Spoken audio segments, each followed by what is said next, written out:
They don't notice say this man wey be Peter Obi, he carry grace, like the grace wey this man carry, he can't dey suffocate them, he can't dey give them sleepless night, he can't dey make them dey choke.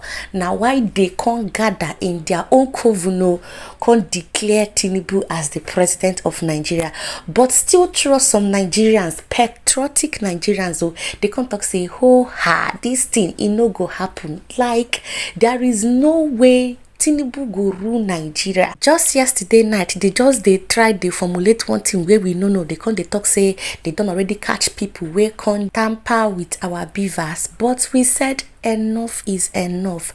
Now Twitter is on fire, my people of God. Twitter is on fire. So many people hosting different spaces on Twitter, especially the one where they can't add Peter Obi as one of the hosts, and I've been sharing to you guys so far some things that patriotic Nigerians have been achieving on Twitter space at the moment. Let me use this medium to welcome you all to this YouTube channel. This is Gistmonga, your favorite aproko giver, your aproko presenter. Please make sure you subscribe to my YouTube channel, turn on the post notification for more updates on this channel. And after watching my video, it can't touch your heart to share. Kindly share and also recommend this YouTube channel to your friends and loved ones. Tell them say na here it dey happen because we dey give obonge better gist as it dey hot 247. Now to the matter where they table, my people of God, patriotic obedient, they don't even want to even go down. Lie. They said no, they cannot accept the defeat. In fact, this is the time for them to step up to their games. Okay, now they held another Twitter space on Twitter, and let me share to you guys some of the things where we done already discuss, and some things where we will go achieve, and some things where we don't already plan. Okay, so listen to this and make sure you drop your own opinion down in the comment section. Share this video if you find it meaningful, and also do not forget to subscribe. Beavers helps tell you that okay, at this polling unit we have 300 people, so if at the end of the day you have 301 results or 301 from printed ballot papers from that polling unit, you can tell, oh, this election was rigged. But I think the politicians also took advantage of the loophole, which is the fact that you can't tell how people voted, even though you can tell the number of persons who voted in the polling unit using beavers. So when people were done casting their votes, we started hearing excuses like that the INEC officials can upload the results immediately, they can't transmit directly to INEC portal. We insisted in my own polling unit. I casted my vote, I think about I casted my vote around 1 p.m. or thereabout, and I stayed back till about 9 p.m. to 10 p.m. I think so, because we insisted that the results were going to be transmitted to INEC portal before anybody leaves the polling unit. And from the polling unit where I voted, Obi had 274 votes, APC had 10 votes, and PDP had 6 votes. Unfortunately, in that same LGA is where they said Tinubu won the elections in Rivers State.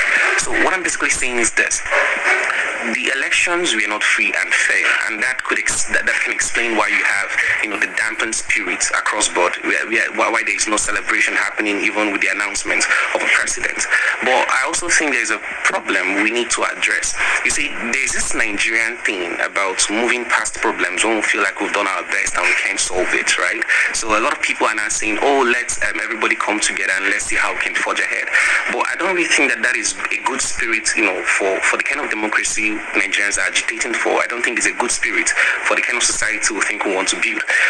If we don't really address the many problems that are associated with these elections, we don't really address the many problems that is making it difficult for people to even come out in their numbers and on the streets and celebrate the announcement of a president, you're going to have a situation whereby Nigerians lose confidence, in the systems and institutions of the Nigerian state, and Nigerians have already lost that. But the elections and a lot of dynamics that happen pre-elections restored their faith. But it looks like all hopes, are dashed again, and we need to address that. I don't think it's time to move on. It's a time to go back to the drawing board and say, oh, we have a problem, a fundamental problem as a people, and our problem is very systematic. It's very systemic.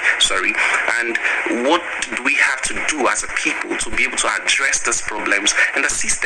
We don't just move on and say, oh, oppositions come together and embrace themselves and say, oh, the elections have happened, rigging has happened, and this is the best we can get.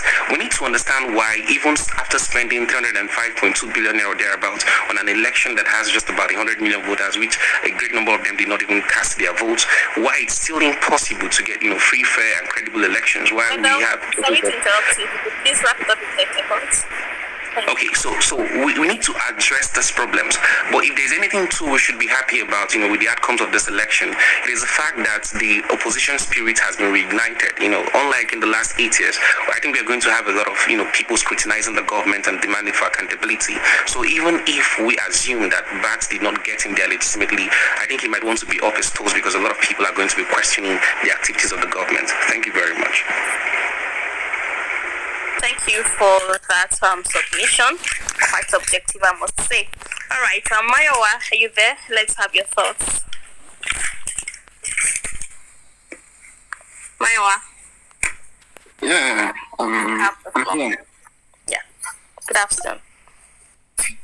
Okay, so for me, I think that one thing that is one of my takeaways from this election is basically that you cannot beat the data. And I say this with a lot of caution, of course, for the irregularities that were recorded during the election. But more importantly, I feel like most of my decisions about this election, and maybe generally about anything I do in life, a lot is driven by data. And anybody who monitored the data, different data sets anyway for this election, would have probably been cleared from 1st of January that Bola Tinubu was going to win the election. And one of the things I would say is also that, of course, if they also worked with data, it would also have been clear to the opposition that there was a clear strategy for them to beat Tinubu. But that strategy, of course, was not used because there was a lot of emotion and sentiment involved in the electoral process. I know that there is a lot of belief that the elections were not as credible. And I agree with a lot of that because of some of the things I myself have seen from the INEC IRF portal. However, I still think that the result of this election would probably have been the way it is, even if the elections were to be as... Okay, maybe there'll be a few changes. River State would have gone to Labour Party. Likely that Benue State would have gone to Labour Party. I'm not particularly sure that there are other states in the country that would have flipped, even if the elections were 100%. Now, I say this because, one of the data I know that I monitored closely throughout this election was search interest. And of course, this is a data set that is